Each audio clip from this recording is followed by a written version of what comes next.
A quick note before we begin. While Kelsey and Amanda enjoy debating for your entertainment, we want our listeners to know that Lit Vibes Only is an inclusive community that honors all tastes and respects all readers. Enjoy this episode. Welcome to Lit Vibes Only, where we lit the shit out of books we love and hate. I'm Kelsey. And I'm Amanda. And Happy New Year! This is our first episode. Yeah, this will Holy be our first cow! episode. January of 2025, first Monday of January. So we've made it into the new year. Yeah, we're kicking off a whole new year with this podcast. Welcome. If you're new, welcome back. If you're returning, we're so excited you've joined us. And before we get into our very first 2025 Lit It or Quit It episode, we want to remind folks where you can find us on socials. So you can find us on Instagram at litvibesonly_podcast, on TikTok at litvibesonlypodcast, and on YouTube also at Lit Vibes Only Podcast. Which those are updated. Those videos are updated. That is the one thing I struggle with the most. I'm like, what the hell? I forget about YouTube. And it is the easiest one to upload to because it can go directly from Descript. Oh, perfect. Okay, yeah. Which is our podcasting software that we use for those who are like, what is Descript? I think it's also because I feel like we don't interact as much on YouTube as we do on TikTok or Instagram. So it's easy to forget that like people are over there watching. But people are interacting. It's kind of cool. Oh, good. On YouTube. Yay. I was just having a conversation with someone and they were saying that they actually prefer to watch their podcasts versus listen to them. And I was like, oh, interesting. Well, we have a whole YouTube channel just for you. That's kind of cool. Yes, exactly. But we're building our following. We're getting new folks. And Kelsey had a little celebrity moment last night. Well, Amanda had a fun Christmas party last night with a bunch of friends, and I was included in on that. Of course, but there were a lot of people there I didn't know who were from like your work, right? And people hadn't met me yet. They know Amanda really well because they work together.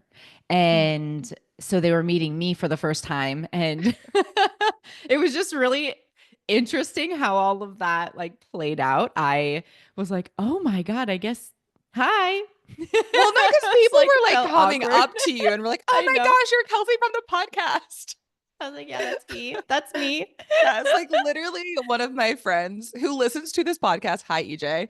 Like walked in and was like, "Is that Kelsey?" And I was like, that is. I Kelsey heard you guys across the room, and the room was so loud. But I heard you guys across the room. I was like, "Who's saying my name?" But it was funny because they were just like, "Oh my gosh, that's Kelsey," and I was like, "Oh, in the flesh, so you can go get an autograph." And then your friend Nicole ran and sat next to me and she's like, hi, I'm fangirling right now. And I was like, really? I was like, me?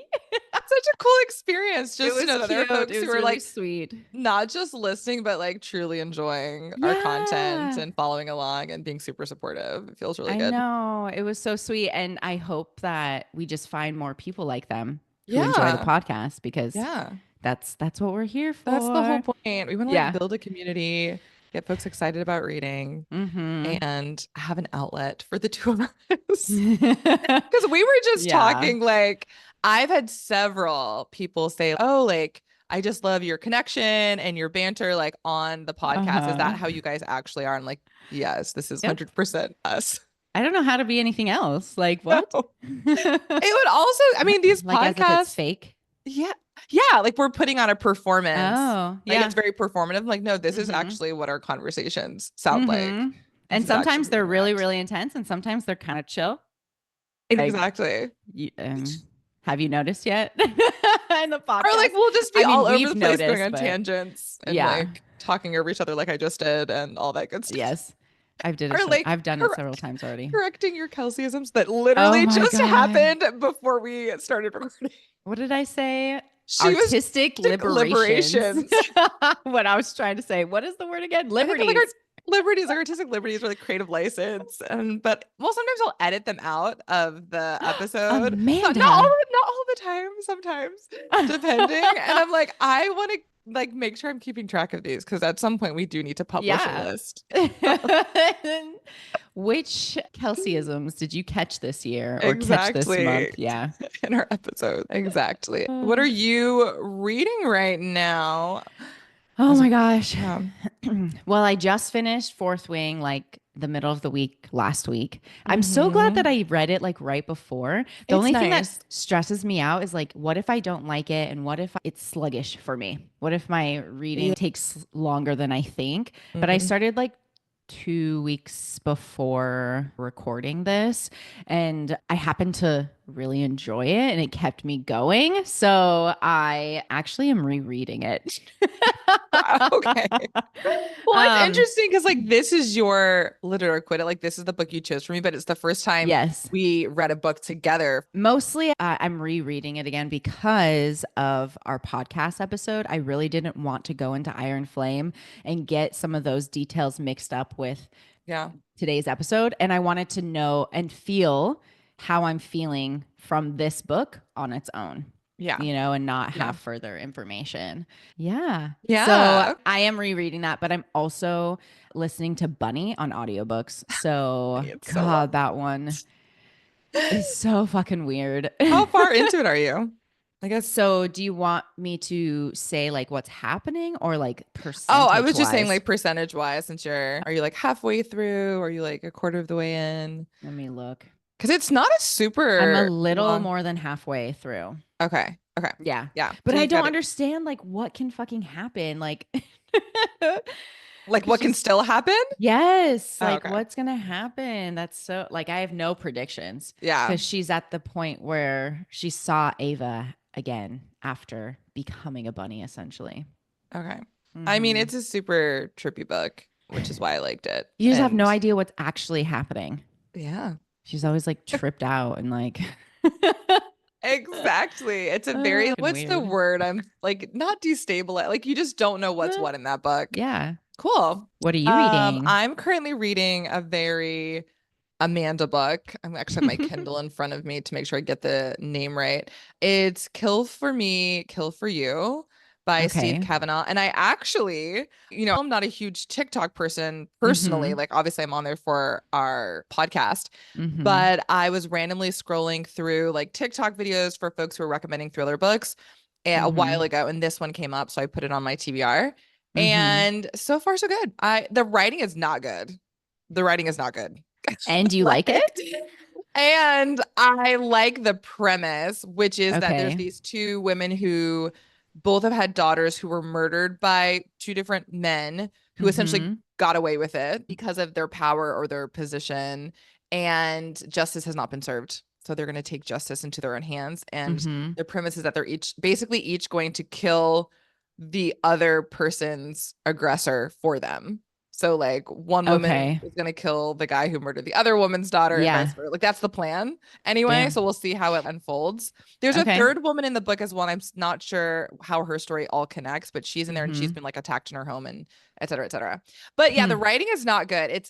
His sentences it's a very choppy book. Like it does not flow well, and they're poorly constructed sentences. Yeah. But it's got like over a 4-star rating, I believe, on Goodreads. I'm like, okay, I guess this is going to be like a really killer plot to make up for this poor writing. Perhaps. I know. Cause you know me. You know me. You love good writing. I love good writing. And the only time I will forgive bad writing, because like for me, thrillers are my escape reading, the way that fantasy is for you. If it's got a really good plot that's really fast paced and really twisty, I will forgive bad writing because I'm like, I'm just escaping right now. I don't care as much. So anyhow, long answer, but that's what I'm reading.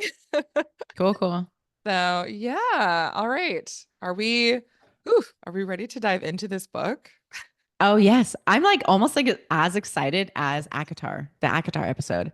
Like, yeah. This book is now my new personality. ACOTAR is of the past. Like this is how much I liked this book. And you're like, I know you're You know what? What do you know, Kelsey? What do you know? I know you probably hated it for many reasons, and I could probably list them for you. But I absolutely loved it. But anyway, we've only talked about what you did like so far. But anyway, We need to do a summary first, Amanda. Well, no. You have to first tell us why you chose this book for me to yes. read. So first, I was choosing for both of us because one of the reasons is because Onyx Storm, the third book, which apparently there's going to be 5 or 6 books in this series. A rapture. It's coming out in January, Onyx Storm. And so it's just great timing for us to read Fourth Wing. And I hadn't read Fourth Wing yet, but it's been on my TBR for quite a while. So I wasn't sure that I was going to like it. I've never read a dragon book before. I have to think about that for a second, but I'm pretty sure I've never read a dragon book before. And I loved this experience of them. So yeah. Okay. So it sounds like the primary reason was it was on your TBR and Onyx Storm is coming out. And it's like, okay, let's jump into this. It's very timely. It's a very popular book. What is the name? The series is Empyrean, right? Yeah, the Empyrean series. Okay. Okay. Right. So then I do the summary and then you ask me, right? The short answer, lit it or quit it. Or is it reverse? I think it's after the summary. I'm not looking at her. I know. I'm not looking at it either. Let's do it that way. I'll do the summary and then you can ask me. All right. I'm going to try and summarize this book. This is a long book. It's like almost 500 pages. So I will do my best. And again, not going to get into every little nitty gritty detail. Yeah. Opinions. I will say this. I think I said this in one of the December episodes too. While it is not a requirement at all to read these books when you're listening to the Lit It or Quit It episodes, I do think it's probably more enjoyable as a listener if you've read the books and can kind of also then give us your own thoughts and opinions on them as well. So we love it when you guys read along with us. So yeah, just my little blurb for that. So let's get into this book. So this story takes place in a fantasy world, obviously, in the land of Navarre. Navarre is currently kind of locked in, or has been locked in a conflict with another kingdom called, and again, apologies in advance if I get these name pronunciations wrong or if they're different from how you pronounce them. As always, I read this and didn't listen to the audiobook. Paromiel. And there is, in the land of Navarre, there is a war college, Basquiat or Basquiath. I believe that's how Rebecca Yaros pronounced it in her interview, Basquiath. I'm going to say Basquiath. And in this war college, there are 4 quadrants. So young people, usually around the age of 20 or so, can be conscripted into one of these 4 quadrants to basically have to be in order to help support the war effort, right? And so we have the healer quadrant, we have the scribes quadrant, riders quadrant, and the infantry quadrant. And their names kind of explain what their particular purpose is. And so the main character in this story is Violet Sorrengail. And she is the daughter of General Lilith Sorrengail, who's like this really famous, really well-respected general who has done great things to keep Navarre safe and has worked her way up in the ranks, in the military ranks. Her belief is that all of her children, so she has a brother and a sister. Her brother has died. His name is Brennan. And she has an older sister as well named Mira. And they were and are both dragon riders. And so the expectation is that Violet, even though she really wants to be a scribe like her father, because she loves reading and writing and history, her mother has decided that she is going to enter the writer's quadrant. One important thing to note. No questions asked. Yeah, no questions asked. Like her mother is like, no nonsense, not motherly in any sense of the word. And so her mother is like, you're going to join the writer's quadrant because that's what my children do. Full stop. Yep. And Violet is also, and this is important to note, she's small and she's frail. Her joints often like get sprained and twisted and things break. And so she's just weak. She's weak. She's very frail. And we're reminded of that many times throughout the book. So she's like, I'm not going to survive the writer's quadrant. It's like pretty badass. People die all the time. A huge percentage of the people who join the writer's quadrant never leave because they die at some point in training. But her mother's word is final. And so the book starts off on conscription day where she is about to enter the writer's quadrant at this war college. She has to cross this very high, narrow bridge, essentially, that's hundreds and hundreds of the parapet, that's hundreds and hundreds of feet up in the air. in order to even enter the college, right? Or that quadrant, that part of the college. Mm-hmm. And a lot of people die on conscription day as they're crossing that bridge. She ends up making it across. And in the process, she also makes a new friend. Her name is Rhiannon. I believe that's how you say that. Mm-hmm. And she is actually a Black character, which I was very excited to see that, because you know me, I'm all about like, diversity and inclusion in these texts, especially fantasy books. So that was a great little addition. So they become friends pretty much right away because they help each other cross this parapet by swapping shoes. Anyhow, she gets there, and so one of the important things to know is that General Sorengale and the folks in Navarre, they were the winners in this conflict with Peromiel. Or actually, no, it was an uprising that happened. And why am I blanking on the name of the region that they're from? Oh, I couldn't tell you. Gosh, I should have written it down. Anyhow, there was an uprising within Navarre, and that was squashed. The leaders of that uprising and rebellion were killed, and then their children were essentially forced to join the Riders' Quadrant. And so there are essentially rebels' children who are in this quadrant. And so a lot of them obviously don't like Violet because her mother was one of the leaders in crushing the uprising and was responsible for the death of their parents. So it's another reason why she didn't want to join the Riders' Quadrant. So she's got a huge target on her back. Yeah, it was Tyrandor. Tyrandor, thank you. Yeah, the Tyrus Rebellion.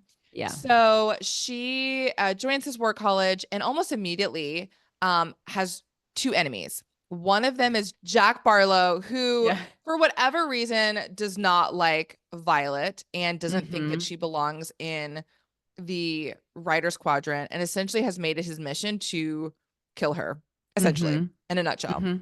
The other enemy that she encounters pretty much right away is Xaden Ryerson.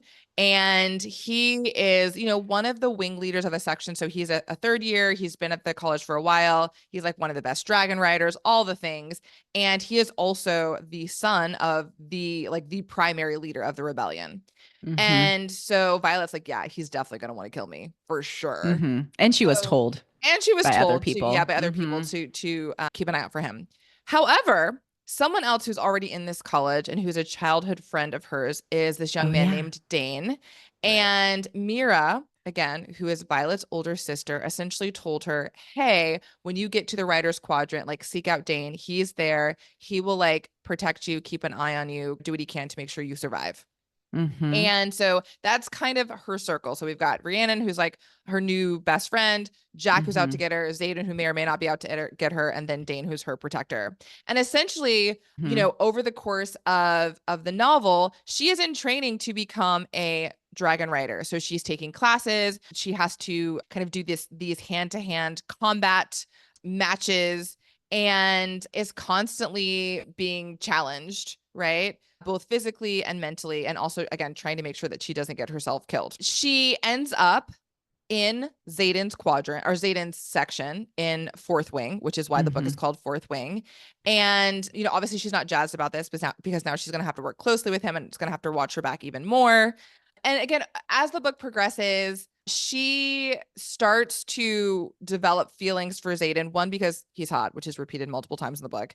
And because one night while she's out wandering, collecting poisons because she's weak, and so she knows she can't win in these hand-to-hand combat situations without an edge, she poisons her classmates before they're about to fight. And so one night while she's out gathering some poison, she sees Xaden with a group of other rebel children gathered late at night, and sees that he's looking out for them and trying to make sure that they survive. And I think this kind of is when Violet starts to shift her perspective a little bit on Xaden and think maybe he's not so bad after all, seeing the way that he's seeking to help others. So they have their first interaction there too. And they have their first interaction because the dragon riders have different powers, and Xaden's power is he can control shadows. And so when this interaction happens, it's at night, and he is very aware that literally Violet's hiding in the shadows, overhearing everything. So when she goes to leave, he's like, hey, I know you were here and I know you heard me. So that's their first interaction. Fast forward, one of the big things that the dragon riders have to, or the riders have to do, is they have to pass this test called the Gauntlet. And it's the only way that they're going to get access to the dragons to see if they're going to get chosen, which I'll get to in a second. So Violet, again, due to her size and due to her frailty, has to use her creativity and her intelligence her smarts, her intelligence to figure out a way to pass the gauntlet, which inevitably she does. Some of her friends, one in particular, dies during this particular challenge. And all throughout this book, folks are dying left and right. Like, it's just murder and mayhem. For real. But she passes the gauntlet. And essentially, once you pass the gauntlet, you now have essentially access to the dragons. So they have access to you. Or they have access to you. The recruits are then essentially paraded past these dragons so the dragons can take a look at them, because the dragons have to decide, do I want to bond with any of these human beings and have them be my writer, essentially? So they walk by and they survive. Some of the kids get burnt to a crisp and some of them don't. And so that's that. After the little dragon parade, they also then saw, did you want to touch on? Well, yeah, you're fine. Well, I mean, there's a lot. So that's why I'll go, like, this could go on for a really long time. So we'll get to some of the details in the discussion. So they do the dragon parade. And then, like, the next stage is they essentially are released. This reminded me a bit of the Hunger Games, but like they're released basically into this like area, this large kind of wooded area. And the dragons are out there. And essentially they're like, go forth. You have like a day. The dragons are out there. Go and find your dragon. And either you're going to end up getting killed by one of them or one of them is going to choose you and bond with you. As Violet is wandering around the woods looking to see if there's a dragon, that's going to bond with her, she comes across this tiny baby dragon called Andarna.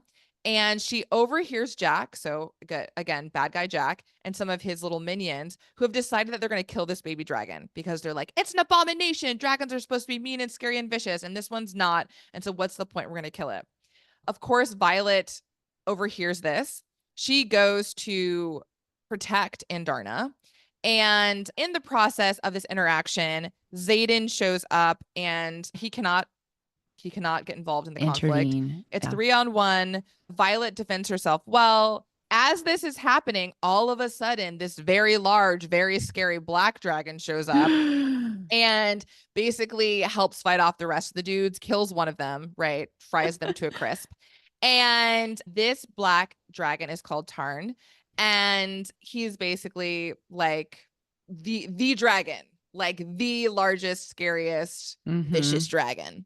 And he wasn't supposed to be there. He wasn't supposed to be there. Yeah. He was not planning to bond with anyone this year, but he showed up because Andarna is very near and dear to him. And so, long story short, he is very grateful to Violet for saving Andarna and ends up bonding with Violet. And everyone's losing their minds because Violet is like this frail, delicate girl, and she got the biggest, baddest dragon. Not only that, and Darna also bonds with her. So now she's got 2 dragons. And again, people lose their mind again because they're like, whoa, this doesn't happen. How come she gets to it's happened before, but a long time ago. No, I don't think so. Yeah, did it not happen? Okay, maybe not. You're rereading it, so you'll know better than I am. Anyhow, so they're all losing their minds because like this is like, unprecedented. And essentially she has her dragon. So now she has to learn how to ride it, right? And because she's really weak, she is not good at staying seated on her dragon, et cetera, et cetera. Time passes. The recruits are involved in more challenges. So they participate in something called like the war games. And again, it's really just about them learning how to ride their dragons, learning how to fight. She, Violet continues to do weightlifting and she's working with, Xaden and some other folks to improve her fighting skills. And it really is just this kind of like Rocky montage, right? Where she's just, getting stronger and learning how to fight. That happens for a while. And then finally, at some point, they are tasked with a challenge, which is you need to go to this outpost, one of our outposts, and protect it. I think like there's a threat to an outpost and we're sending you out there for a couple of days to make sure that you can defend it. I did skip the part where she like goes off to another outpost. She meets up with her sister briefly. They learn a little bit more about what life is like on the front, because the magic that is protecting Navarre, like the wards, are failing, and they're trying to figure out why. And so a lot of dragon riders have been dying. And so that gives you a bit more insight into like the overarching issue in this world, which is the dragons have magic. They use their magic to kind of power these wards that protects the land of Navarre. For some reason, those wards are not working very well anymore. Dragon riders are dying. And it's very likely that a lot of the recruits at the college are going to be sent to the front even before they graduate. Yeah. So that's a little bit of context there. Anyhow, go ahead. Even before that, I think it's important they had a game they were playing even before they were sent to that outpost. Yeah. And it's not necessarily important to like get super into it, but at some point her signet, which is her power from her dragon that she gets, reveals itself in a moment where her enemy Jack, she ends up killing him. Yes. And then Liam at the time gets injured in this whole thing, and she uses Ondarna's powers to stop time and save Liam from falling to his death. And so there are so many details there's so many details. Like, this is such a long book to summarize. And especially because it spans a huge chunk of time as well. Like, it spans a whole year. Yeah.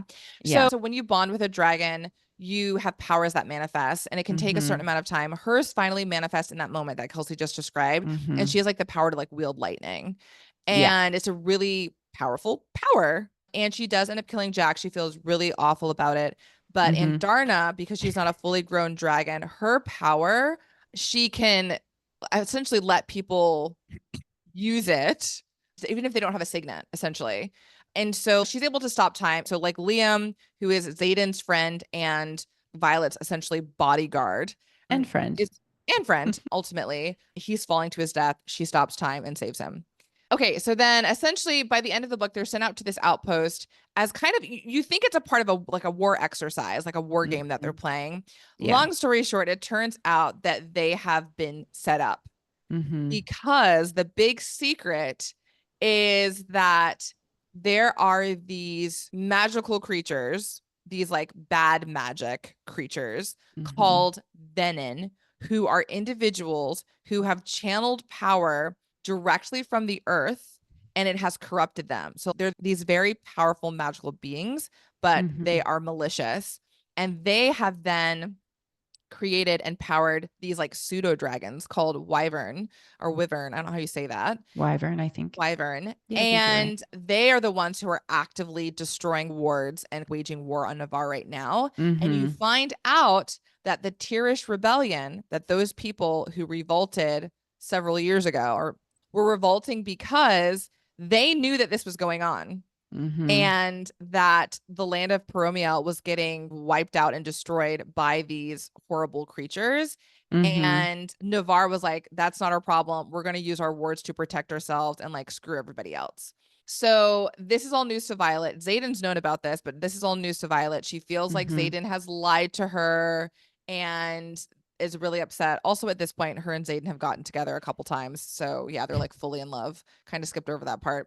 But they went from enemies to lovers. And anyhow, at the end, there's this huge battle in this village. Xaden and Violet and their buddies are fighting against these Venin and Wyvern. And in the process, Liam dies. It's very sad, very tragic. But ultimately, they are successful. By the end of the battle, Violet is very horribly injured. She is like stabbed and poisoned by one of the Venin. And so the book ends with them taking her to Tyrandor. And when she wakes up, she's like in this room and she's feeling a lot better. Several days have passed. And she finds out that the person that has healed her is in fact her brother Brennan, who she thought was dead, but has in fact been like living in exile in Tyrandor because he too found out the secret that the people in Navarre were hiding, was very upset about it, and has kind of stayed to help the effort that they're kind of the rebellion. And his power is that he's a mender. And so he mends and heals his sister. And that is how the book ends. Yeah. It's like the last line was "Welcome to the revolution" or something like that. Something like that. So that's essentially it. I'm going to apologize because I know that is a very long, winding summary. It is a very long, winding book, and so much happens in it. So much. And so again, for books like these, highly recommend that you read it. You're not going to get a good sense of what this book is about from just that summary. Yeah. And I think the thing that we don't really get into or can't get into a summary like this because the book is so long are all of the intricate relationships that are going on. So yeah, that is really hard. So especially for a book like this, that's this length, that is this detailed, definitely highly recommend that you read it and then come back and listen to the episode. Yeah. All right. Cool. You got a question for me. So the short response of Lit It or Quit It, Amanda. How do you rate this book? Yeah, I would say that I would give it a soft quit it. And I love that we're now adding nuances to our answers. But yeah, it's not a hard quit it. It is a soft quit it. Okay, cool. Do I give my answer? We just ask you, right? No. Yeah, okay. You just ask me. And at the end, everybody already knows. Yes. I've already said it. Made it clear. Yeah. All right. Okay. So I know that you're going to have critiques about this book, but I really also, at the end of all of that, where we've come to, our truths and we understand, yes, we think differently. I really also want to get into some of the theories around the fantasy aspect of this book. So keep that in mind for later. We'll do. So Amanda, tell us, what are the things that you did enjoy about this book? Why was it a soft quit it instead of quit it? The reason why I softened my quit it was for two reasons. One, I did, even though at some point it does feel a little perhaps performative, but I'll take it regardless. I did appreciate the inclusion of diverse characters in this book. So as I mentioned, Rhiannon is a Black character. We have Keaton, who is a non-binary character. We have Jacinia, who is a deaf character. The main character is obviously someone who struggles with her own kind of physical health. And so I did appreciate that nod towards, hey, I'm at least trying to include diverse characters who represent different identities. So I liked that. And then honestly, my favorite part about the book and the reason why I didn't just kind of chuck it in the trash was I did enjoy the dragons. I enjoyed all of the aspects of the book that I enjoyed had more to do with the dragons, the challenges, like when they were engaged in conflict, and that's also, again, just me as a reader, what I enjoy. I'm not here for the romance. I'm not here for the smut. I'm not here for the poor writing, etc. But if you can give me, and even in Divine Rivals, which was a hard quit it for me, as you remember, I enjoyed the last part of the book when they were actually out on the front, engaged in conflict, the war effort. Yeah. So I appreciated that part of the book. And I did like the premise of the book as well. The idea of this world where there's these dragon riders and the different quadrants that folks can be involved in, and how the war college was set up. I very much liked that premise. Yeah. I thought it was well done, just the building of the world. And I don't think that the way that it was done was just oh my God, there's this giant chunk of the book where it's only world building and nothing is happening. So I felt like it was a pretty fast-paced book.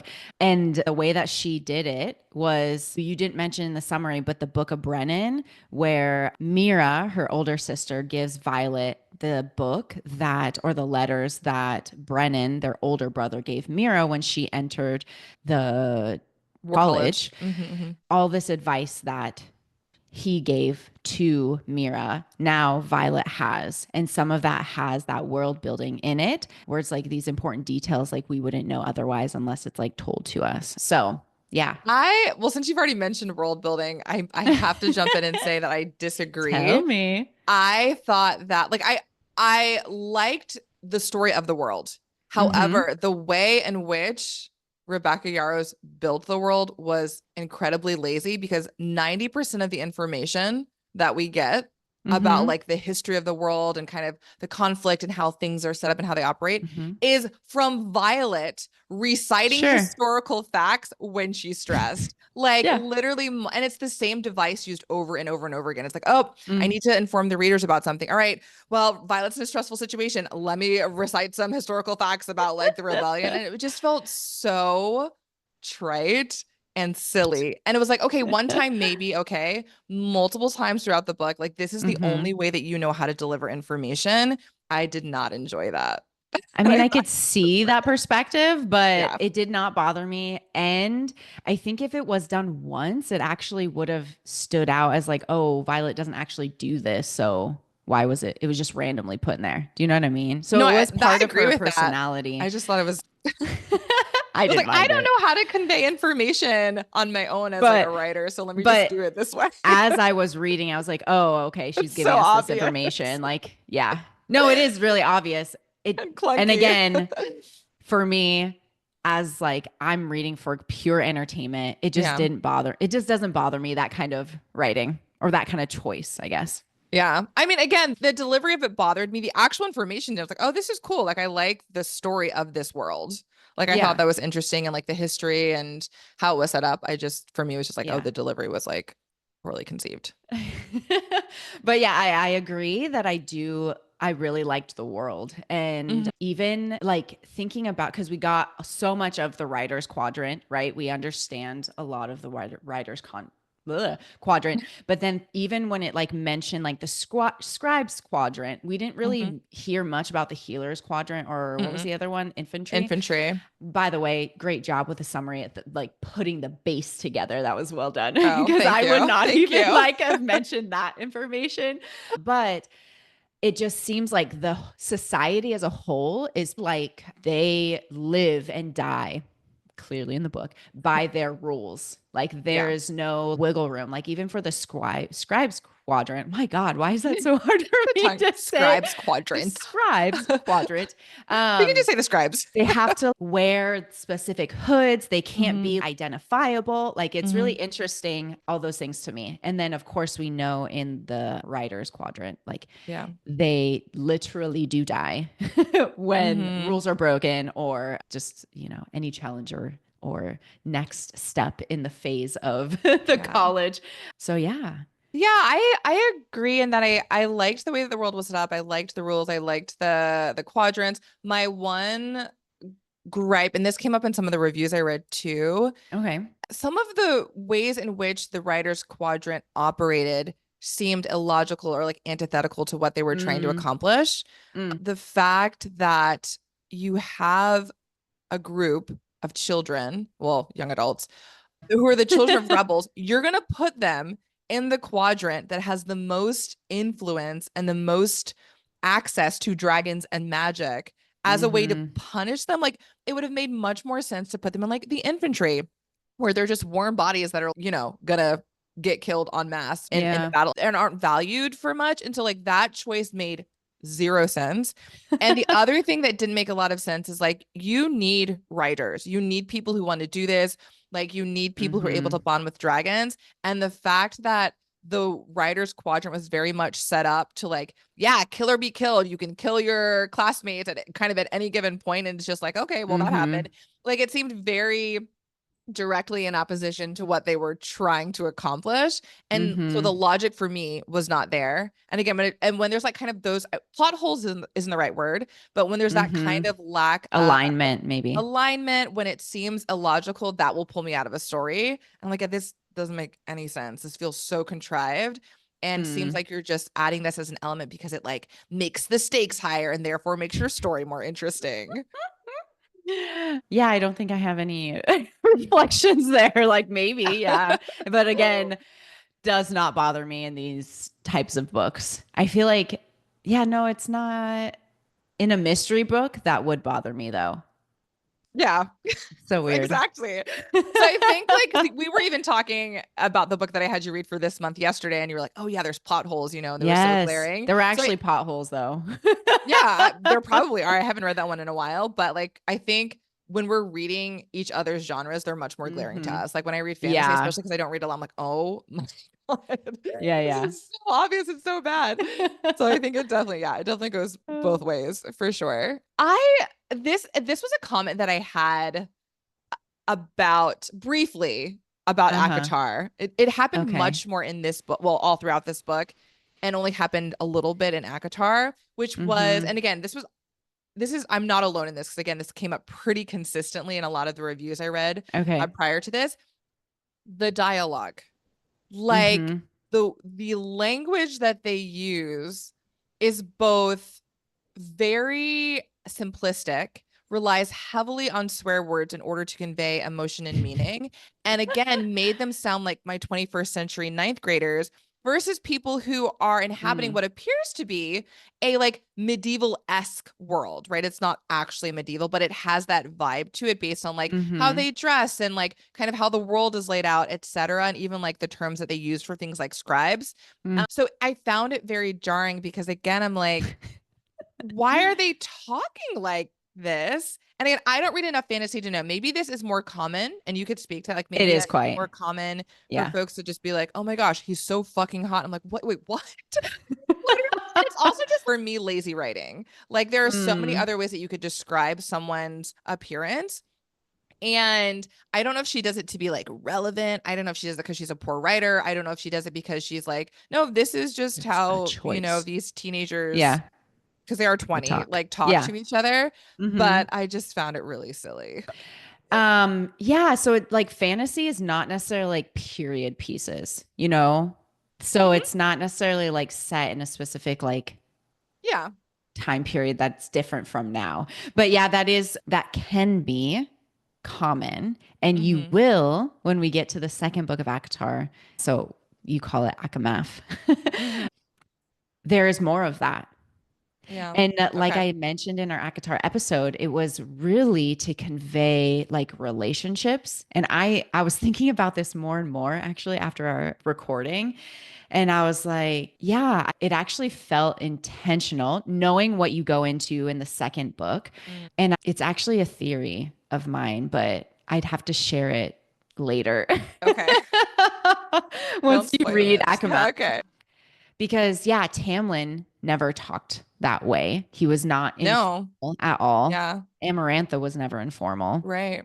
Like the people that grew closer to Feyre were less formal. So I'm curious how Akamath will go. But the dialogue, it's pretty normal, I guess, is what I'm trying to say. In a fantasy book. If it was like an urban fantasy and the year like 2035 or something, and again, in like an academic setting, like, okay, sure, right? It's a bunch of like young adults, college kids running around talking to each other like that. I think, and again, I don't read a lot of fantasy. So in my mind, I'm like, oh, but this is not necessarily connected to a specific time period. But I think that there's a certain, I don't know, level of, what's the word I'm looking for? Like, I feel like the language tends to be more elevated. And even if you make the argument like, oh, well, like this was a choice and she wants the language to be more informal, it's still not great dialogue. Like if you look at the lines that they're actually saying to each other, you could still use 21st century language and do a better job. So I think that for me was like, oh, like it gets repetitive. And especially when it's Violet, like talking about Xaden, I'm like, okay. Really? What other words aside from scorching fucking hot can you use to describe this man? Because honestly, I'm over it. Also, yes, we get like, and also I talked about this with ACOTAR. Yeah. Like, why do all of the men in this book just smell like bits of nature? Like it's always smelled like mint and cedar and smelled like a well-oiled redwood forest. I'm like, what the hell? I was like, I don't know why that is common, but that is definitely a thing. It's such a trope. And I'm like, what does he like? Because she kept on talking about how much he smelled like mint. I'm like, does he just like bathe in Listerine or something before? Like, it was just like, it was so dumb. And I know this is a thing now in fantasy. And I think, again, this was another mark against Rebecca Yarros for this book, is that, in my opinion, and I'm curious to hear what you think because you read more than I do. Fantasy. I've only read 2 at this point. What this book feels like is we're currently in this space and time where like romantasy is having a huge moment. Yeah. There's like an insane insane following. People are like losing their minds, like all of this losing like fandom, their fucking minds. losing their fucking minds. And to me, what this book felt like is Rebecca Yarros was like, look at this moment where folks are putting out all of these books, making insane amount of money, getting crazy followings. Let me essentially take the prototype, like take this formula that has been put out there and is doing well, and basically take it, make a couple of tweaks to it, throw in some dragons, and ride this romantasy wave, right, all the way to the bank. And that's what it felt like, because even though, again, this is only my second book, it's like, oh, we have another Rhysand, right? We have Xaden, and he's dark and stormy and mysterious and jaded and brooding. I'm like, you literally copy paste, like literally copied and pasted. And we have like, although like I wouldn't say that Dane is a complete match for Tamlin. I think he's actually better than Tamlin, but you just like the tropes are so clear and unimaginative and redundant. It's like you were doing really if you take the dragons out of this book, there's nothing new happening there. And I've heard from other people that there are other books like dragon fantasies that do this so much better too. Oh, I'm sure. You're like, if dragon fantasy is something you're into, like Fourth Wing is not it. And so it felt like so plug and play. I want to know those books. One of them I think is mentioned in one of the reviews I'm going to read later, I think. Okay, cool. Yeah. But so yeah, no. What are your thoughts on that? I have zero issue with the plug and play. Like, I don't know. It's just, you're right. Like there always is the dark, handsome, tall man that she ends up with. And they always are 19 or 20. And like, yeah, I don't know. I think, because I'm trying to think of like other books too, where this plays out. There's tons. But yeah, Rhysand and like Xaden. Oh, in Spark of the Other Flame. That's also a thing. It's like so, and I loved that one too. But maybe it's because I like those things that. I mean, that makes sense. You know what you like. You're going to like keep just engaging with it. Yeah. But I'm just trying to think of like, oh God, what makes this different than the other ones? And I think you're right. Like the world is definitely like its own, but the dragons, I especially loved that aspect of the book. And yeah, there's always or oftentimes, like there's the Tamlin-esque character. The good guy. In Spark of the Everflame, there's this guy named Henry. And then in this book, it's Dane. And it's like, fuck Dane. Like, it's just like the classic love triangle. You know, you have like the blonde haired golden boy who's just like goody two shoes, the dark brooding guy, and the girl that just caught in between and can't make up her mind. And again, like I don't know. I don't feel like she was very like couldn't make up her mind. I don't think she was like very I think I wrote a note somewhere that one of the things that I did like about her is that I was very happy that she established boundaries with Xaden after they had sex. And he was like, I don't know, like if this can be a thing. And she's like, well, this is what I want. And if you're not ready to commit, then like forget it. And I was like, okay, well, that's nice. I appreciated that moment of like empowerment for her and like autonomy for her. But I just think overall, again, for me personally, if you had taken all of the romance and smut out of this book, it would have been like 10 times better. Like I would have enjoyed it so much more. And I know I've mentioned this trilogy several times on this podcast, but like the Red Rising trilogy, part of the first book, they're at kind of this school, essentially this training center, and it's very violent, and they're like trying to figure out who's going to come out on top. And it was so well done, and it was so good, and the stakes were so high, and I enjoyed it so much.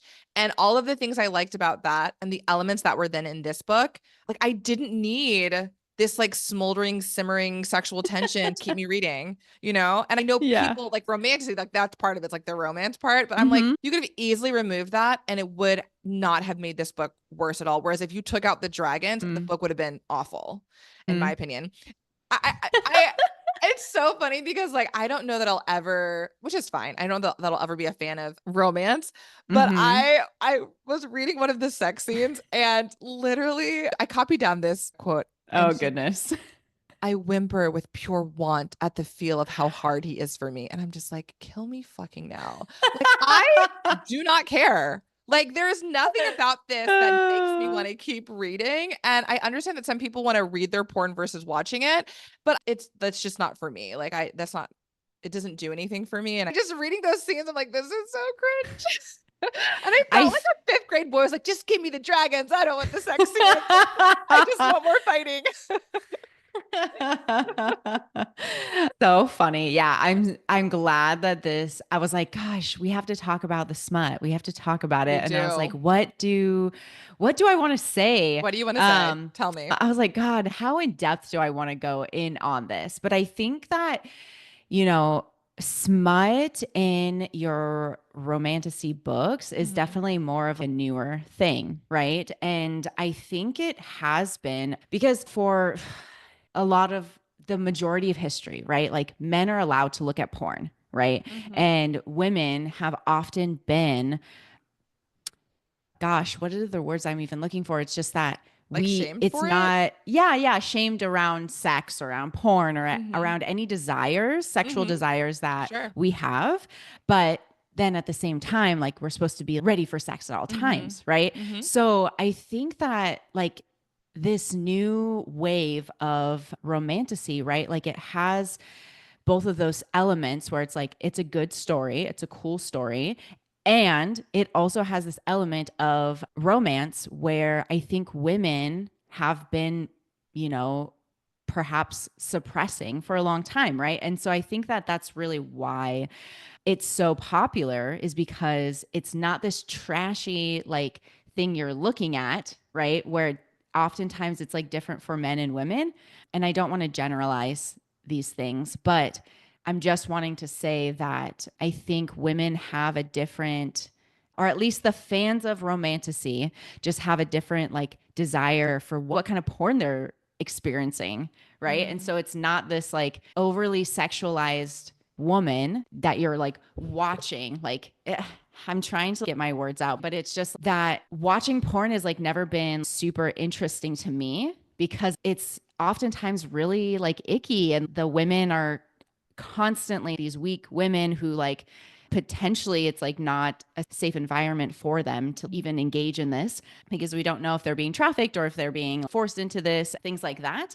But I think with this, oftentimes it's like this stronger female character telling a man like exactly what she wants. And I think that it can be also healing in a way for various people. And so, yeah, I think it's just one also is entertainment down to Excels. it as well.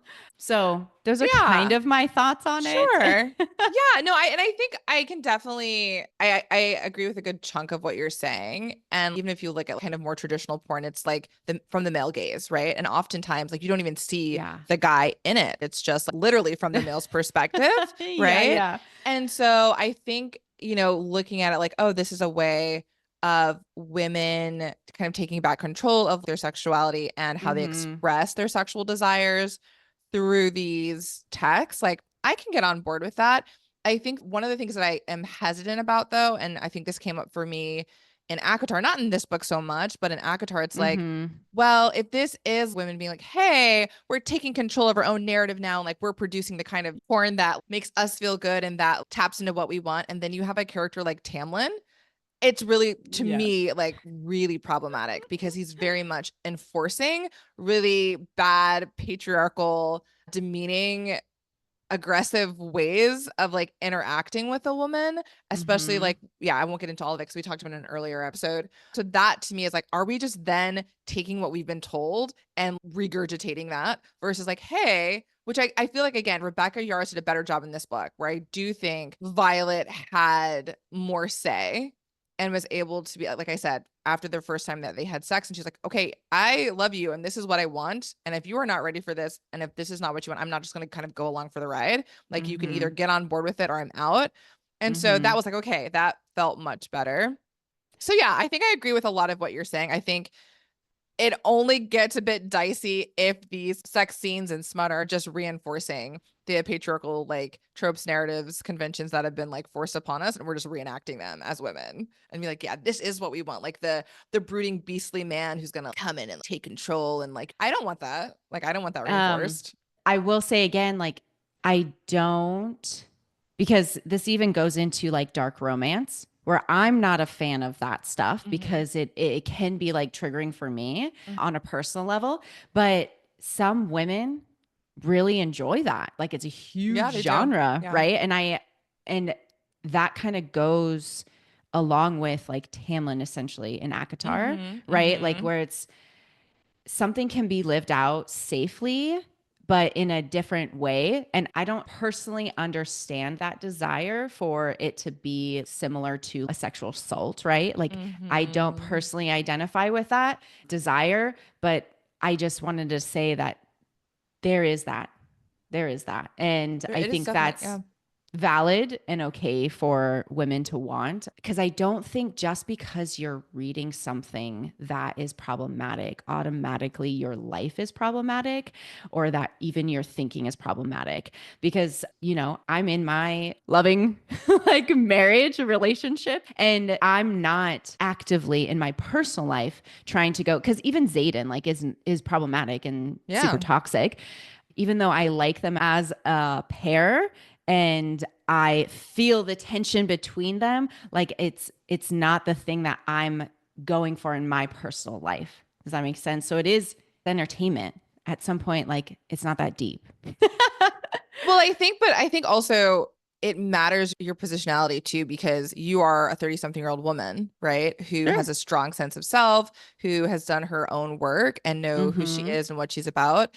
And I think that's very different from having like a 15-year-old engaged in attacks who's still developing their sense of self, still understanding what they want and who they are and how to shape their relationships and who, like, let's be honest, like the things that we engage with, whether it's like the books we read, the social media we consume, the news we watch, it does Mm-hmm. have an impact on you. And so, again, I'm not saying that, I'm not here to police what people are reading, but I think to ignore that fact is a problem. To be like, oh, it doesn't matter, So I do think everything we consume influences us in some way. And I think being able to create that distance, right, between what you're absorbing and your own personal life is easier or harder depending on a lot of factors, one of them being age, I think.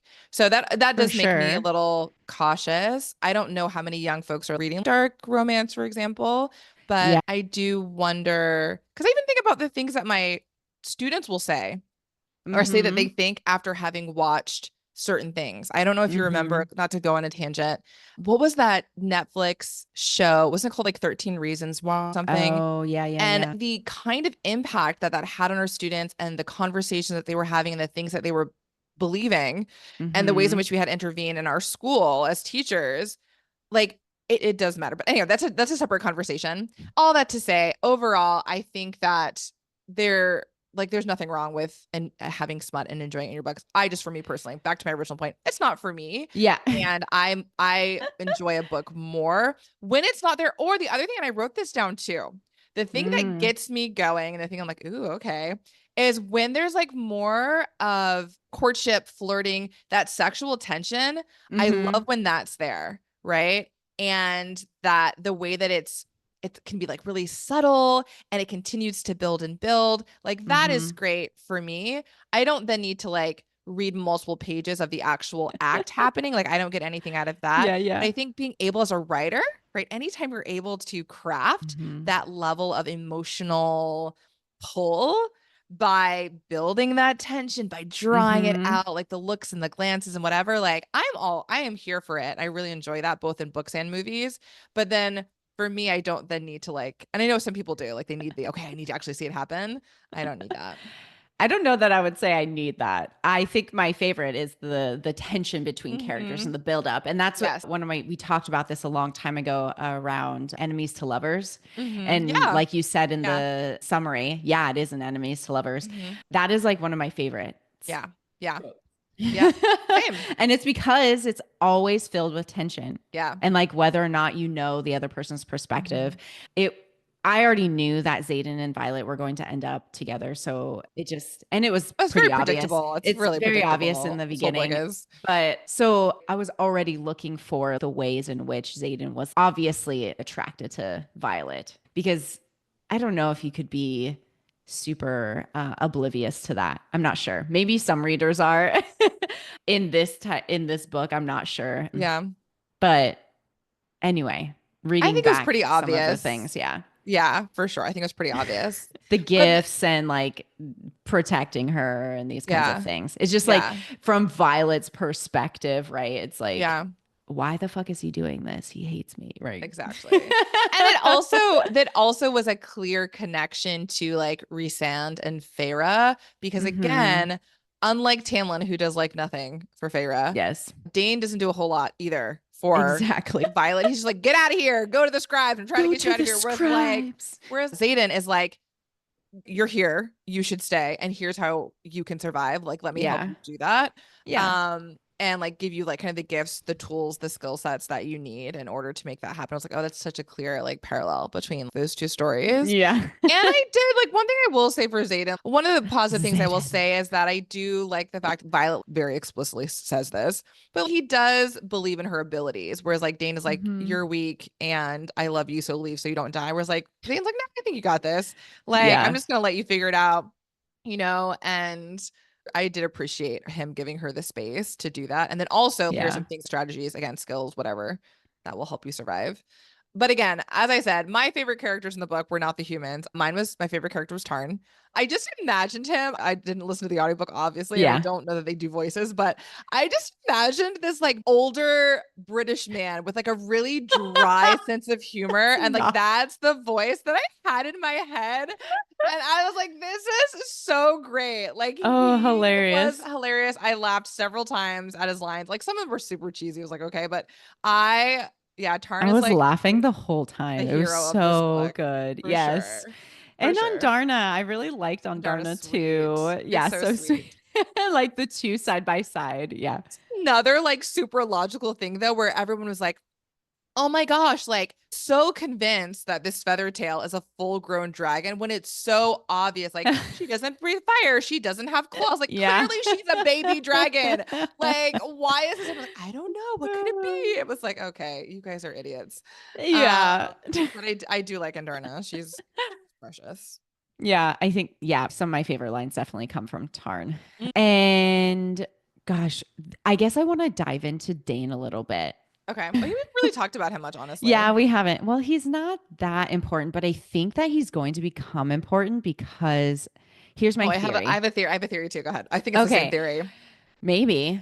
I think it is. But I think that because they find out that Dane is the one that likely betrayed them before they go off into like the last battle that's supposed to be like part of the war game. I actually think that Dane's father has told him to snoop on Violet and that he's part of this, I don't know, just the trying to uncover like what's going on with the what are they called? So like Xaden the resistance? Like the resistance. Because I don't know that they would be so oblivious to what's going on with Xaden in them. That feels really obvious of what's happening. And so I feel like Dane was told to, or that he was enlisted to support this effort, even though it's against Violet. Originally it's not against Violet until the very end, right? Because she doesn't know, but yeah, true. But just because Dane is such a stupid rule follower, and I think that he would do something like that. Yeah. What is your theory? Well, it's not really a theory. It's just like, my prediction is that in the next book and moving forward, like Dane is obviously going to very quickly, I think, move up in the ranks, and he's going to be kind of enemy number one, right, against Xaden and Violet. Rebecca laid it out very clearly, like you were just saying. He's such a rule follower. He's very much like pro-Navarre, like whatever like the country needs, I'm here for. Like, again, like golden boy. And so as soon as he feels like that is being threatened in some way, he's going to be like, yes, I'm here. Like little Captain America, right? Let me come in and like, and so I can see him very much, even though he's not one of the generals, I can see him being kind of at the forefront of the conflict that's, going to ensue. And in the end, I don't think he's going to end up believing what Violet has. No. The knowledge that she has of what's going on. I don't think he's going to believe. Well, I think he might, but I think he's going to deny it. I think he's going to be like, even if that's the case, who cares? We're going to protect Navarre. Like, screw Romeo. Like, I think he probably will believe it, but I think it won't matter to him. Because like, look at the way that he treats Violet and the way that it's like, if I had to decide between breaking the rules and saving your life, I would break the rules, right? Like, if he has that level of commitment to like the letter of the law, there's no way, right? That he's gonna, So that's my prediction for Dane. Oh man. Yeah. Dane, I think is just gonna be go downhill from here. Yeah. Even more downhill. Yeah. He was so whiny and annoying. He was annoying. Now, the other thing that I wanted to touch on, which I saw from someone else, because whenever I learned about the fourth wing, right? Like I was like, oh, that's why it's called fourth wing. But somebody said that their theory is it's fourth wing because, and it could have double meaning. It doesn't have to be one or the other, but double meaning in the fact that Violet actually does have 4 wings. Because of the two dragons. Yeah. Oh, yeah. So you're gonna have double meaning, I suppose. I don't think it's necessarily one or the other. Yeah. I had such a hard time, speaking of that, I had such a hard time keeping track of the different 100%. Because it was like flame section, fourth wing, sixth quadrant, tail. Like I'm like, I had at that point need someone to explain that. I stopped tracking. Like, this doesn't matter. She's in fourth wing, full stop. Yep. I don't even care. I don't even know which section she's in. I just know that she's in Dane's. And then they kept on absorbing folks from other sections because people were dying. And I was like, at this point, it's not relevant to the story. I didn't think so. It was so, I was like, Rebecca, nobody cares. Like, stop with all of these labels. Like, they're just confusing and unnecessary. So funny. Yeah, I'm trying to think if there's anything else. I'm like looking at honestly, aside from the dialogue, I didn't think this book was poorly well, like the dialogue and the way the information was given, I thought was like not great, but like the actual sentence structure and the writing itself, I didn't have a problem with.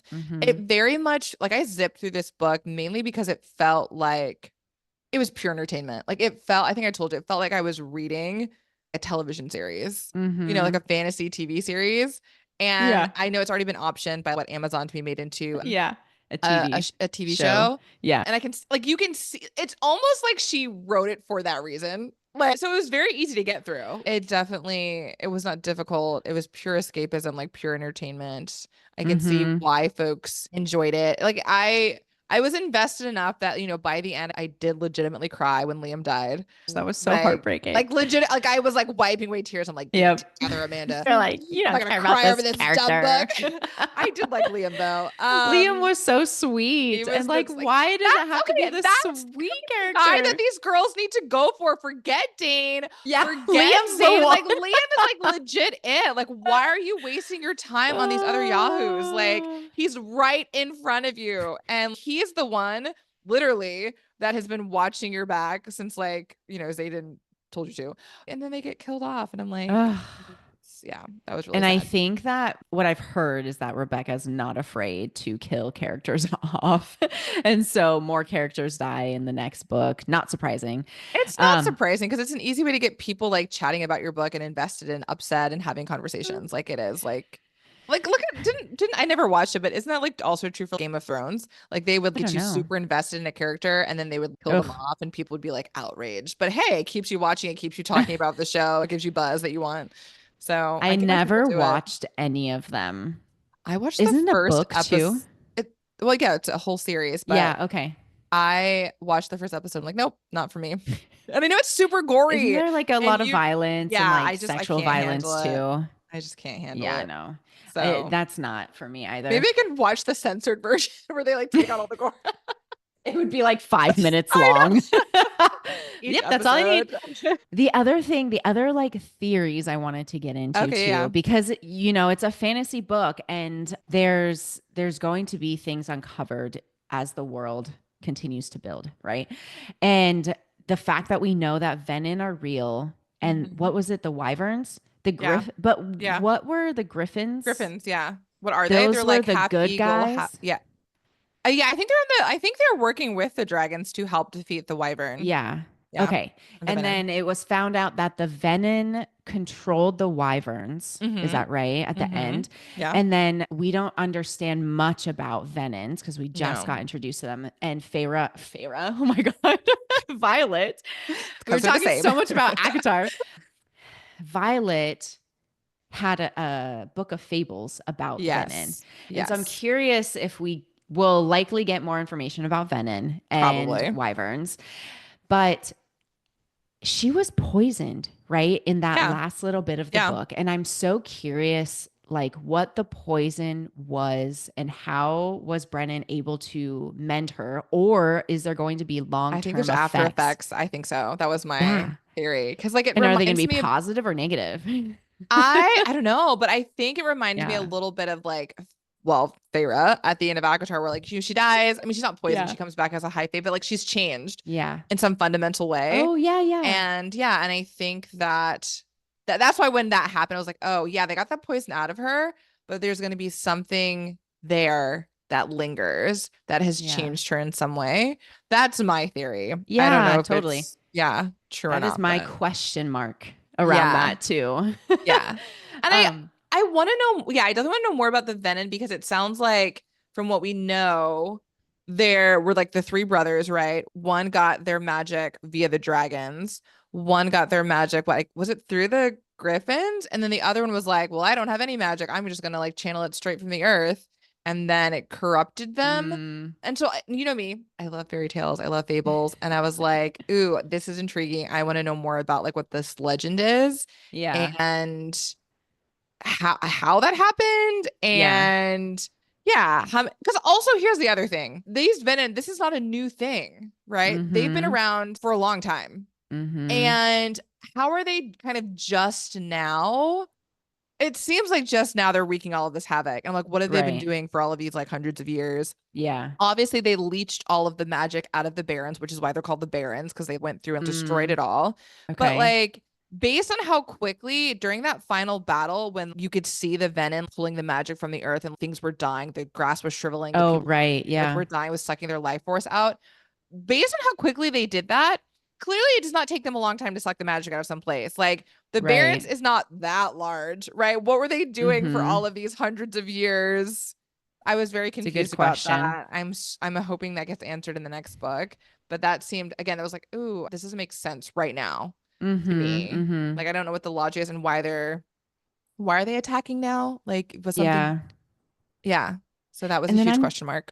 so curious because I also think that Violet's mom knows exactly what's happening, Oh, she obviously. does. Yeah. And I was curious about the reason for, and maybe it's just because she is a rule follower, similar to Dane, but she's like, I can't speak to you for 3 years, or I'm not going to acknowledge you for 3 years, right? And is that Mhm. her just being a rule follower, or is there intention behind that in some way to just kind of see like where's Violet going to end up? Like, I don't know. I was curious about that. If there was more, if there Oh. was anything to read into that.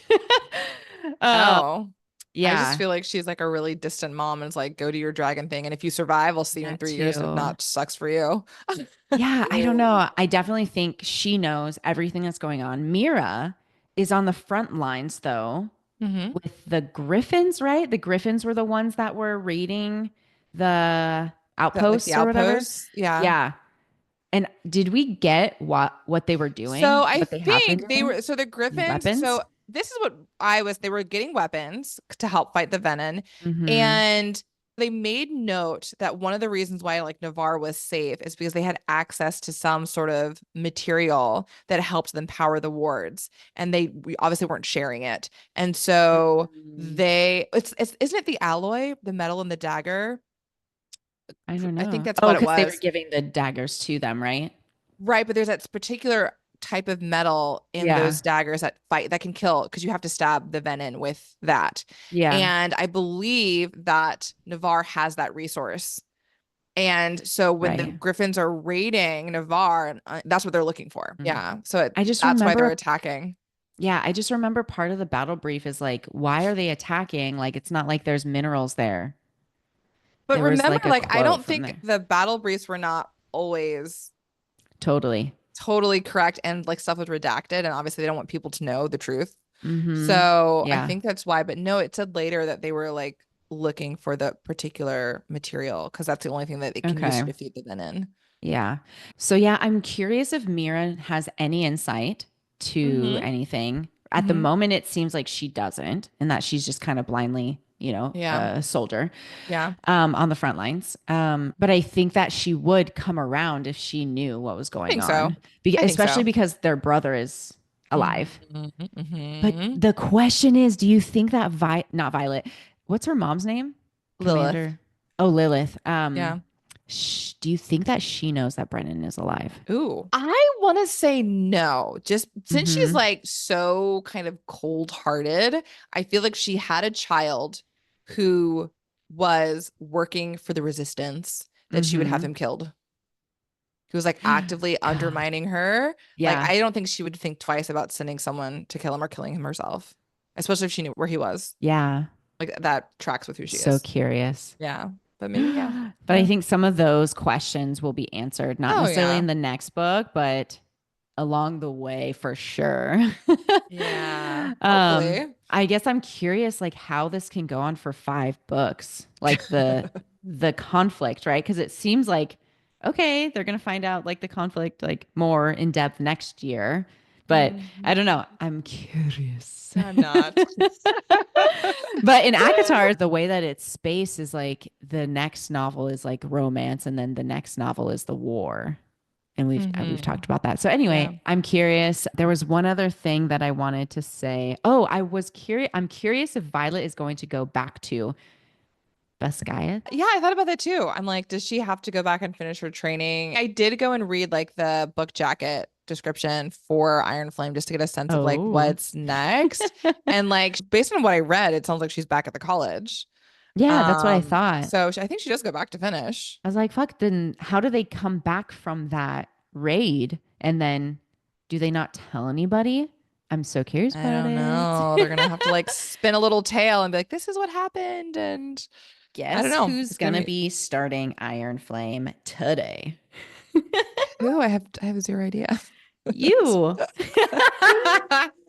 Oh no. Listeners. I mean, I will read it because I know you're gonna make me read it and record something else for it. But no, I have other things to get to. I'm gonna read. I'm because we're heading to Christmas break, so I'm gonna read Akamath over break since it's longer and get Nice. through that. Definitely text So me throughout that you one. know I will. You know I will. Okay. Right. This is gonna be a long episode. I can already tell. Yep. So final recommendations. We already know what Kelsey thinks. Lit it up. I Yeah, it's weird, right? Because again, these are books that I don't normally read. Like this is outside of my Yeah. preferred genre. So I'm assuming because this has like a million 5-star review, literally on over a million on Oh my Goodreads, gosh, really? and that people, have lost their minds over this book, that I guess if you like romantasy, it's a good book and you'll like it. If you're someone like me who is more interested in like the action and adventure and espionage and the dragons, it Mm-hmm. sounds like from what I've read in the reviews, there are other fantasy books that have those elements that do it better and don't necessarily have as much of like the smut in it. So if you're more like me in that sense, you probably would want to read one of those series instead. But with all of that said, it was a very easy read. It wasn't one of those fantasy books where you're like, I'm so Yep. lost and like there's like too much information and there's too many characters. And I Mm-hmm. I found it pretty accessible. The maps were helpful. There weren't too many of them. And so yeah, it's definitely an escape read. It's not something you're going to think about very deeply because there's not a lot to think about. Kelsey and her theories. Kelsey and her theories. So yeah, that would be my final Oh my recommendation gosh, for sure. finally though, Oh, yes, this yes, is a yes. big debate because I What's the don't think debate? in Iron Flame Violet has developed her second signet yet from Andarna. So that is a wonder for Onyx Storm. We Oh, that's find out what her crazy. second signet is. I didn't even think about that because at the Yeah. end of the book, like ultimately Andarna loses her, not she doesn't lose her power, but she doesn't, something She grows up changes. a little. She grows Yeah. up a little and Yeah. then yeah, And I think anyhow. she's bigger. Yeah. Yeah. Yeah. Interesting. Okay. So she'll have Well, 2 signets. we shall see once we get there. So we're gonna do our literally the best, literally the Literally worst. the worst. You Yes. know what this is all about. So I'm gonna read 1-star reviews from Goodreads. Kelsey's gonna read 5-star. I think we have 3 each. Yeah. Yes. All right. Yes. Why don't you kick things off for us? All right. So this one is from Allie Goodwin and says, oh my God, this book, this book, this book.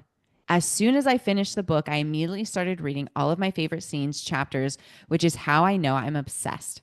First of all, the setting and concept is so cool. The book takes place at a war college for dragon riders. It gives slight Hogwarts Harry Potter vibes, but 100 times more brutal and deadly. I also love the politics and backstory of the outside world as well. And then we have the romance. Rebecca Yarros, I bow down to you for writing Xaden Ryerson, the man, sweaty hot emojis. The way you never know if he wants to kiss Violet or kill her. The way he's so mysterious and guarded, but also has these surprising and small moments of kindness and loyalty. Instantly, one of my top book boyfriends. I Use actually that will term agree with again. Allie. Yes, Xaden has risen up in my level of rankings for book boyfriends. Wait, who's your Absolutely. top book boyfriend? Maybe Kai from Powerless Okay. and then Oh, Xaden. another Kai, like from Trail of Lightning. All right. Rhysand would be actually quite lower. I'm just not. Rhysand has lost his allure, in my opinion. Oh, okay. Yeah, with the All right. books that I've read so far. Yeah. So Xaden's quite up Interesting. there now. All right. Okay. Okay. So my first 1-star review comes from Heather. Let's hear it. After months of nonstop posts and comments about this book, like it's literally the holy grail of fantasy books, I've been forced to think about this book more than I initially did. And after picking it apart in my mind, I find that there is nothing, like nothing original written within these pages. Furthermore, there is so much that just doesn't make sense or add up. Couple things that come to mind. Why, if you are so short-handed on dragon riders, are you just randomly killing them off even before they get to the dragon school? Why, if you are at war, do you have the kids of these rebels, your enemies, in a position of command so that they know all of your war strategies? Nothing questionable there. Violence is not a cute pet name. This book is a mashup of not just themes from Harry Potter, Divergent, The Hunger Games, Dragon Riders of Pern, ACOTAR, Shadow and Bone, but literally the characters are totally ripped off. I understand that this book was written to draw on readers that don't typically read fantasy. So I guess take it like a grain of salt when I say the world building is non-existent. You know what? I take that back. World building should be a key point in any novel written, regardless of genre. Personally, I'm not thrilled reading a chewed up, regurgitated blend of some of my favorite fantasy books.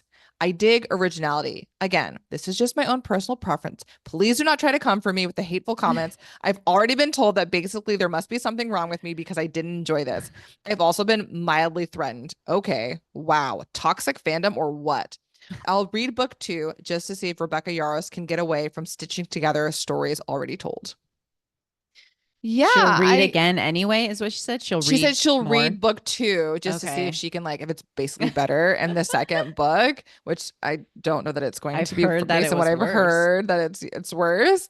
But Also, I appreciate the comment she made at the end, and this is something we talked about last night where I do feel like some of these fandoms, regardless mm, of whether what they're around, whether it's around an artist, whether it's around an author or a book series, like yeah. it is really toxic and there's no space for us to do things like we do where we kind of talk about the Mm-hmm. books from different sides without Yeah. people losing their shit. And I think that's really unhealthy just in general to not be able to have a dialogue about something from opposing sides without being like, Yeah. shut you down. How could you possibly think that I can't even conceive of a world in which someone might not like this?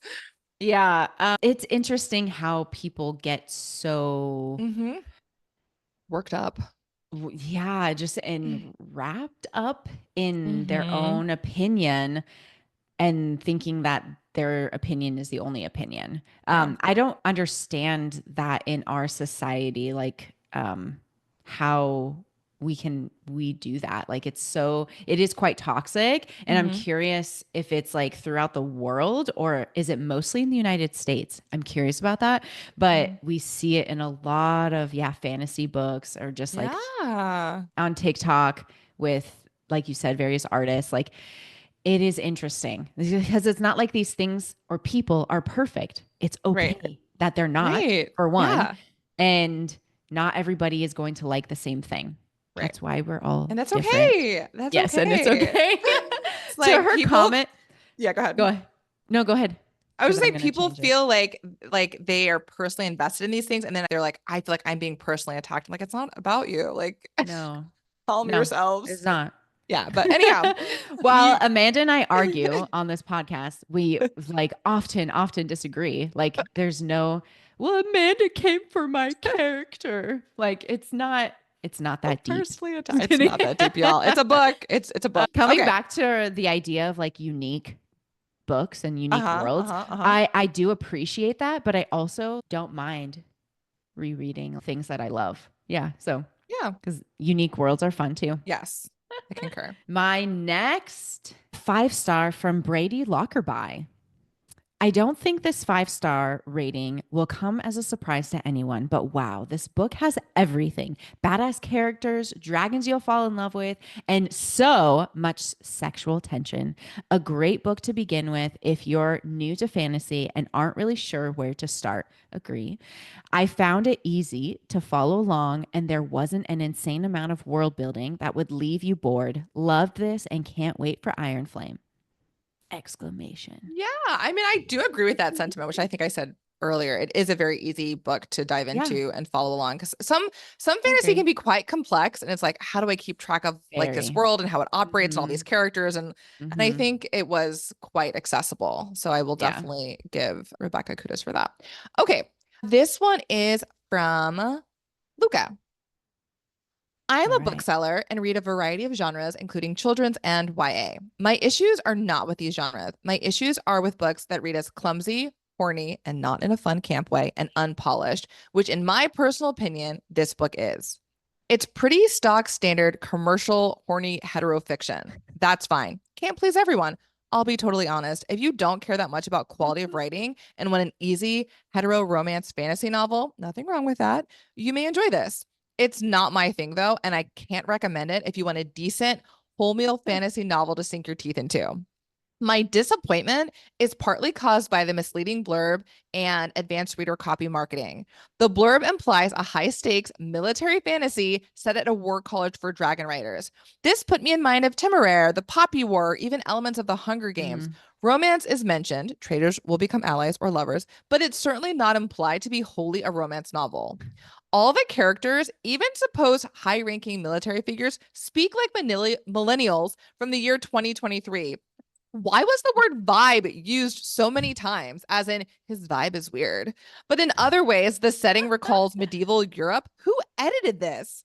I would not have picked this up if the marketing more accurately reflected the content. It's 100% a romance novel in the vein of Sarah J. Maas, Cassandra Clare, the Divergent series. Any genuine stakes are basically subplot to the central romance. The so important tension could be resolved by just talking to one another. Most other world building elements are underdeveloped and confusing, full of plot holes, and everyone's dialogue is set up to give the protagonist and dark love interest perfect, marvelous quips and one-liners. I get that this is a popular thing, but to me it lacks sophistication and polish of contemporary fantasy. All in all, this to me read like a semi-edited fanfic. If that's your thing, go buck wild. Otherwise, I can't really recommend it. The blurb is pretty misleading in my opinion. Expect a YA romance novel. It's definitely not YA. I think the smut makes it not YA. If you check the smut out, it's definitely YA for sure. Like the characters are a bunch of teenagers running around being teenagers. But I will, one of the things I did like, young adults, but they act like teenagers, and they're basically they're young adults in college. So I think the one thing I did like about this and I agreed with is that if I knew nothing about this book and from like other people and I just read the blurb, I would have been really excited because I'm like, oh, this does feel like Red Rising and something like that. So I agree that I think it is misleading. If you read the blurb, you're going to expect something different than what you get. Okay. All done. Well, I found it on TikTok and I knew exactly what it was going to be like. Well, that also makes sense if that's where you found it, I think. Right. Too. Right. Yeah. Which is why I was interested in it. If I had read the blurb, I may not have been as interested. Oh, it's just military stuff, man. Yeah. See, we're so different because I'm like, oh yeah, that sounds so cool. Funny. Okay. Oh my God. You haven't even started. You're already like losing it. I forgot that it was this one. Okay. 5 stars from Bryce, My Socks. Doesn't need a lot of words, but Another book whose world I would not survive in. Even the sex is borderline dangerous. I got a paper cut reading this book and almost cried. Wait, is that it? That's it. That's it. It's like a thing. Go ahead. It's like a thing for people to have a desire, like, oh my God, I want to go live in that world, right? Like people talk about that with ACOTAR a lot. Yeah. Like which core is your core and that kind of thing. And so they're like, yeah, we all say that, but we all know that we would not fucking survive a minute in this world. Yeah, especially this one. Especially this one. Oh my god. I would have fallen off the parapet and that would have been the end of my story. Especially with my fear of heights and my balance. Oh no. But his comment about the sex being dangerous, the fact that her lightning powers going off while they're having sex and like setting forest fires, like it was so stupid. It was so dumb. Anyhow. Wait. What?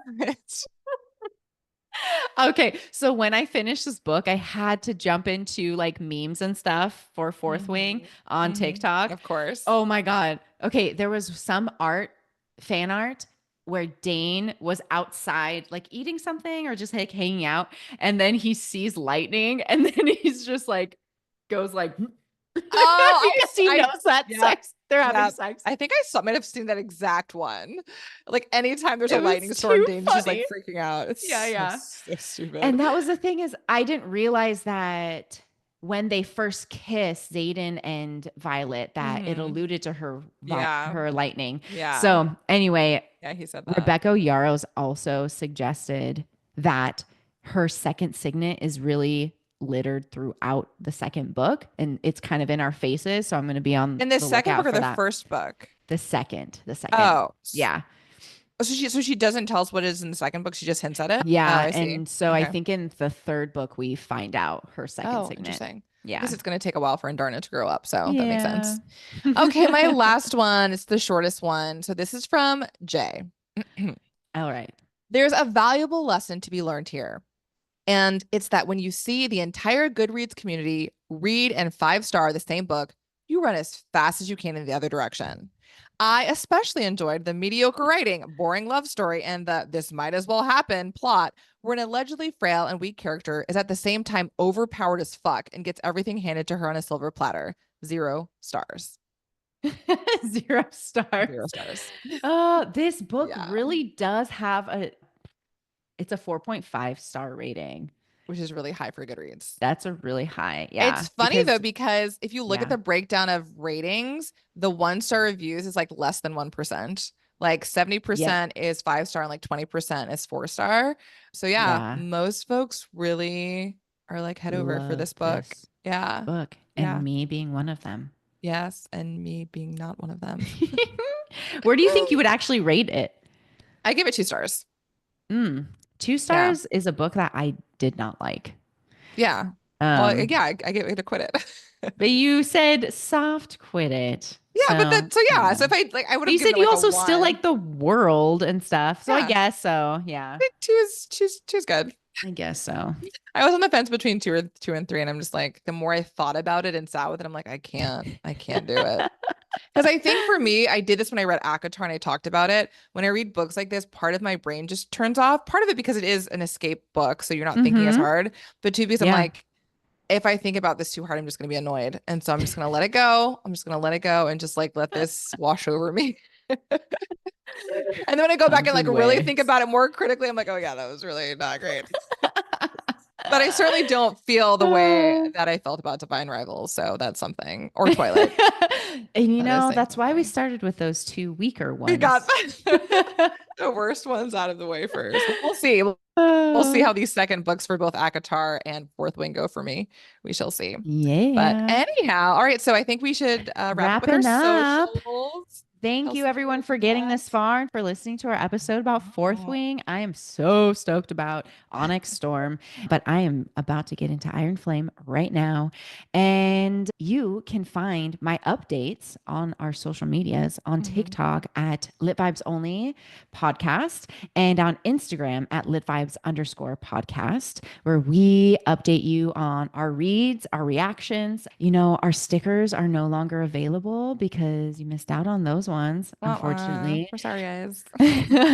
But continue to rate and review us, please, because that is what helps a podcast. If you want to hear more of us, please help rate and review our podcast on any major podcast platform. It helps us be seen by people who haven't found us yet.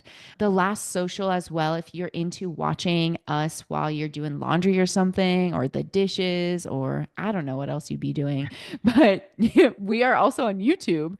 So you can see our reactions and faces and all the things along with things. Listening to us. So our episodes are also on YouTube at Lit Vibes Only Podcast. Yes. And just quick correction. It's you forgot to say Lit Vibes Only _ podcast for Instagram. I don't think so. Yeah, you said at Lit Vibes _ podcast.